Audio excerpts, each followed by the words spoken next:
Hello, everyone. Welcome to Joe the Lawyer. I'm your host, Joe Pometto. Today, I want to talk about defamation. The reason I want to talk about defamation is because I recently watched the Democratic National Convention and the Republican National Convention. At the Republican National Convention was an individual named Nick Sandman. Now, you may know who he is, but for those of you who don't, Nick Sandman was a kid, I believe, don't quote me on all the facts, who went to Washington for an anti-abortion march. While he was there, he had a Make America Great Again hat. A Native American protester confronted Nick Sandman, I believe, while they were down at the Washington Mall. Video was taken of this confrontation between Sandman and the Native American protester. His name is Nathan Phillips, all right? And it was blasted all over the news, all over CNN. It was on Fox News, all the news stations, okay? And a couple months later, Nick Sandman and his legal team sued those news stations for defamation. You may know, you may not know, Nick Sandman got a settlement out of that case. But I want to talk to you about what defamation is. Would Nick Sandman have won? Also, what are libel and slander? Because I think there's a lot of confusion out there about what the difference is between libel, slander, and defamation. So let me take a quick sip of my coffee, and we will dive in. So the United States Supreme Court has spoken on what defamation is, and other courts have also interpreted it over the years.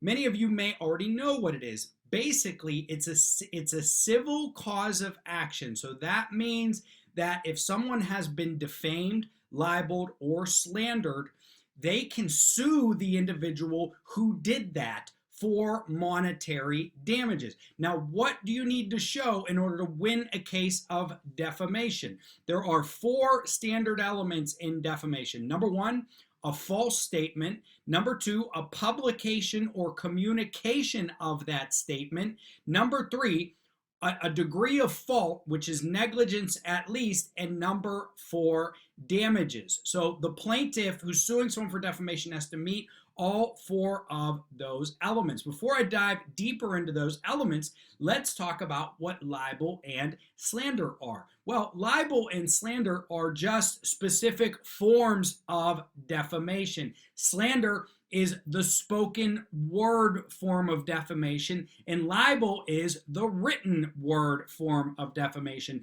So if somebody defames you, makes a false statement about you that would tend to damage your reputation, if that's done in writing, it would be libel. If it's done verbally, it would be slander. But they're both gonna fall under the general definition of defamation. Say that 10 times fast. Definition of defamation, definition of defamation. Hey, I'm better than I thought. Okay, so as a practicing attorney, a lot of my clients come to me and they say, "Hey, Joe, somebody said something about me, all right, and I want to sue them for it. I want to sue it for defamation." It is probably in the top 10. It's probably not, it may not be top 5, but it's top 10 questions that I get from people. Now, usually they're facing some sort of other legal situation, right? They may be involved in a heated divorce. Might be two contractors, or a contractor and a homeowner suing each other, and somebody goes online and leaves a bad review. All right, and that contractor will call me, Joe the lawyer, and say, "Hey, Joe, they lied in this. They lied in this review. They lied in this review. I want to sue them for defamation. Do I have a cause of action?" Well, let's go a little bit into the analysis and my thoughts on defamation. Number one, the first element, that was a piece of fuzz, is a false statement. What does that mean? So if somebody says something bad about you, it has to be false for you to have a possible action in defamation. If what they said was true, no matter how damaging, scurrilous, just absurd it is, that what they said, if it's true, then that's an absolute defense to defamation. So let's say I'm going to pull an example out here. Let's say that there's two people. Two people are in a very heated divorce, and let's say they're public figures or maybe semi-public figures. We'll get into that a little bit more because defamation changes for public figures. But let's say somebody goes to the news and says, oh, my husband cheated on me. Or goes on Facebook, here we go, that's a good one, and says, oh, my husband cheated on me, he's a cheater and he's a liar. And then the husband calls Joe the lawyer and says, I want to sue my ex-wife. She said that I cheated and that I lied on Facebook and it's damaging my reputation. And I have to say to him, well, is it true? Did you do it? Is it true? Because if it's true, you're going to file that lawsuit and she's going to come forward and show some evidence that it's true, and poof, your lawsuit is going to get thrown out the door. So it has to be false. Now, if she called her husband a cheater and it was false, he would meet that first definition. He may be able to sue her. Okay, number two, it has to be publicized or communicated. This is usually the easiest element to meet in defamation because a person wouldn't be wanting to sue for defamation if the negative statement wasn't made public or wasn't communicated in some way. So it's almost always going to be there. For example, if the wife put that on Facebook, then that's a publication. If the news published something about Nick Sandman, that's a publication. Very easy element to meet generally in a defamation action. Next is fault or negligence. Basically, what this means is that you have to show that the person knowingly did it or intentionally made that statement, or they even negligently did it. So, they put that statement out there and they didn't mean for it to have the effect that they had, but if they put it out there, it still got published. They still did it, okay? So you got to have a degree of causation there. The wife may not have meant any harm. Let's say perhaps she put something on Facebook and she thought it was private, but it turned out to be public. Well, that would still be negligence because she should have known better and had more care when she made that post. All right, so that would be enough to show fault or liability or causation.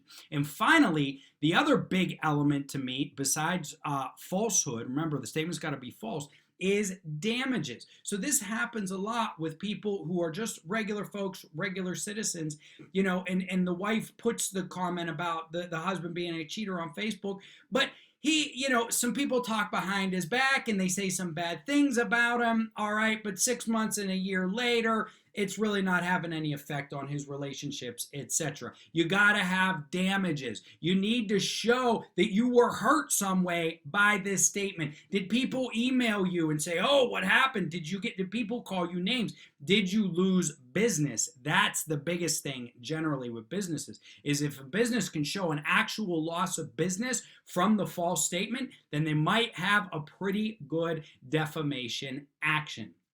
So, one other thing that I mentioned in there was celebrities, okay, public figures. So in a famous Supreme Court case, which escapes me right now, the United States Supreme Court drew a distinction between public figures and local or private individuals. If you're a public figure, certain false things can more or less be said about you, all right? And the court's not going to look closely at that, or they're not going to buy that it damages your reputation. For instance, you're the president of the United States. You are a United States senator. You're a world famous actor, all right? People say false things about you. You don't necessarily have a defamation action. But let's go back to Nick Sandman. Nick Sandman, now people know his name, at least some people do. He's not, super celebrity level. People know his name now. This was just a kid who went to a rally for anti-abortion rally in Washington, D.C., and then the news overnight blaze this all over television, all over the internet, all right? And it likely damaged this kid's reputation. People know this name. It could hurt his chances of getting into colleges. It could hurt his chances of opening his own business, anything that he wants to do in life now. He has been sort of branded to a degree. So he would be able to likely easily show damages, whereas it's much harder for a public figure. And then even in private settings, with the example I gave you, the wife saying that the husband's a cheater, well, you may not have any damages. You really have to show how it affects your life. Another scenario would be, imagine the husband is a notorious cheater. You're a notorious cheater, and then somebody lies about you and says you're a cheater. Well, if it's just notch 10 on after notch 9 of other times where you've been accused of cheating, you might not have many damages, okay, if that's your reputation in the community. So I hope this gives you a little bit of a sense of how defamation works.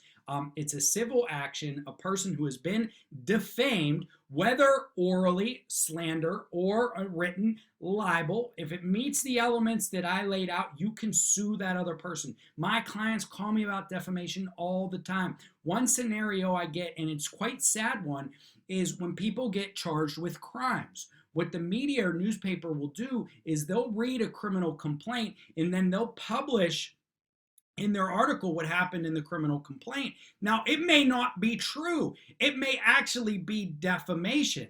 But because it was in a complaint, and as long as the media words it correctly, it was in a criminal complaint and they word it correctly, they're going to be able to avoid a defamation lawsuit, okay? It's always harder to sue news agencies over speech. It can be done, but it is harder. But it's true. Here's the truth in it. It's true that the people were charged with these crimes, even if the crimes were false. And the courts are likely going to say that the media has a duty to report these things when people are charged with crimes. There's an interest there, a public interest there. So if somebody has defamed you, make sure what they are saying is false, and make sure you've suffered actual damages. And if that's the case, then pick up the phone and call your attorney. I can tell you a lot of attorneys don't like to take these actions because usually the person who committed the defamation, they don't have any money, all right? It's some individual, they don't have money, all right? And usually nobody wants to sue somebody where there's no money at the end of the rainbow, all right? So you can pay an attorney hourly if you're not after the money, you just want to make a point. That happened when Peter Thiel a couple of years ago sued Gawker. They printed some false stories about him like over and over again. He paid attorneys, my understanding is he paid these lawyers millions of dollars, probably hourly, millions of dollars, this whole law firm to sue Gawker, and they put Gawker out of business. Now, Peter Thiel probably didn't see any money at the end of that, but he's a billionaire, so he can file a lawsuit for fun. But think about those things. That's one of the reasons Nick Sandman is now a household name.